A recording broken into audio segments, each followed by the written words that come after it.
Hey, welcome to Campaign Codex. We've got update dropping out today with a few new widgets and some other improvements.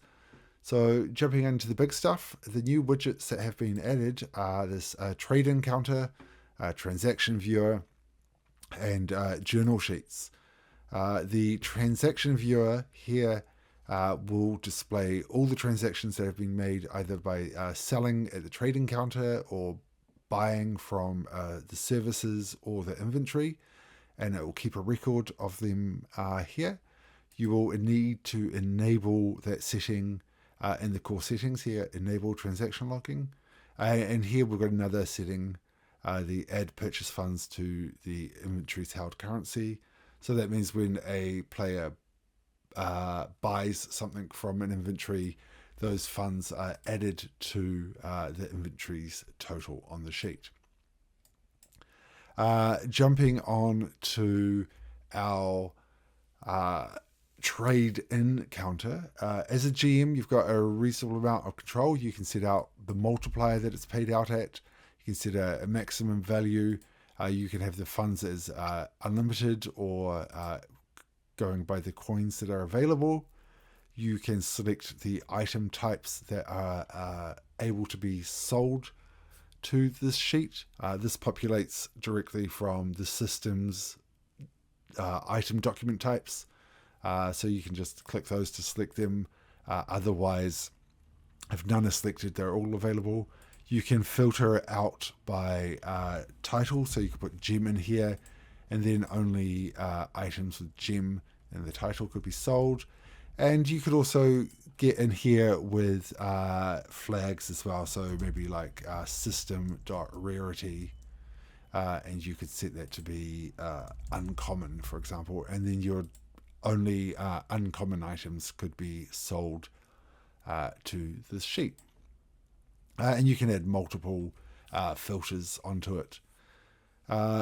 Jumping onto like a player view of how this works, you will see a player gets this little sell item drop area, and they are able to like take an item from the sheet, drop it on over, and they'll get an offer of a currency. So here 20 gold, and then they could say yes, they want to sell it, and the monetary value will go up, and you'll see glaive gets added to the inventory, and the money value will decrease from the sheet. So they can absolutely go ahead and drag whatever they want, and as long as it conforms to those filters, you will see that it gets sold and it gets added to the inventory. A kind of last minute late addition is also this journal widget here, which is kind of the when you want to have sheets that are related but you don't want them in the hierarchy. So maybe you've got like a maze or a hex crawl, and you've got like a bunch of locations which are all kind of sitting at the same level, but location A will link off to location C and D, but not location B, and you want to somehow have those links visible on your sheet. This is kind of the widget for you. So when you first enable it, you'll get drop journals here, and you can drop in, for example, you could drop in like a page onto it, or you could drop like a Campaign Codex journal, and then you can also make them player visible or not by clicking the eye. If the player does not have visibility on the sheet, it will not show up.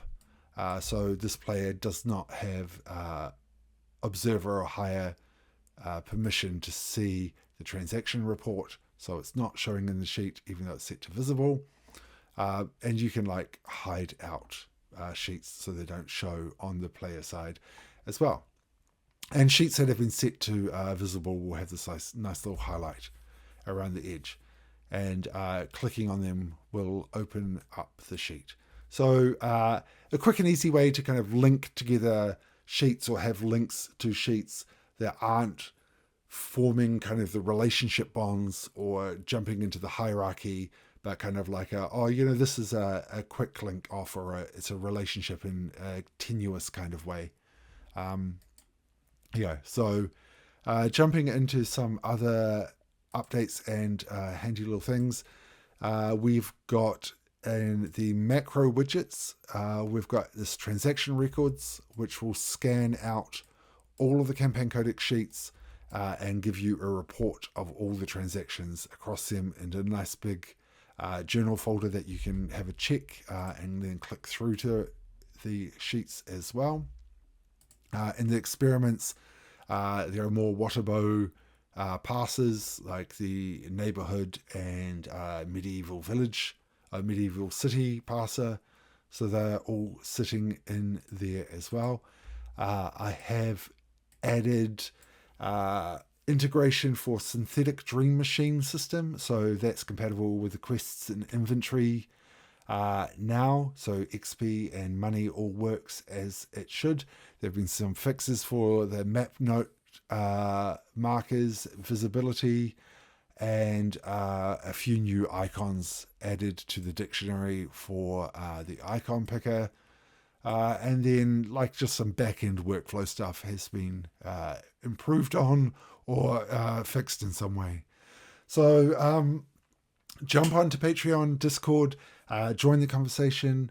I love feedback and suggestions. You guys really help improve and grow Campaign Codex. So thanks a lot.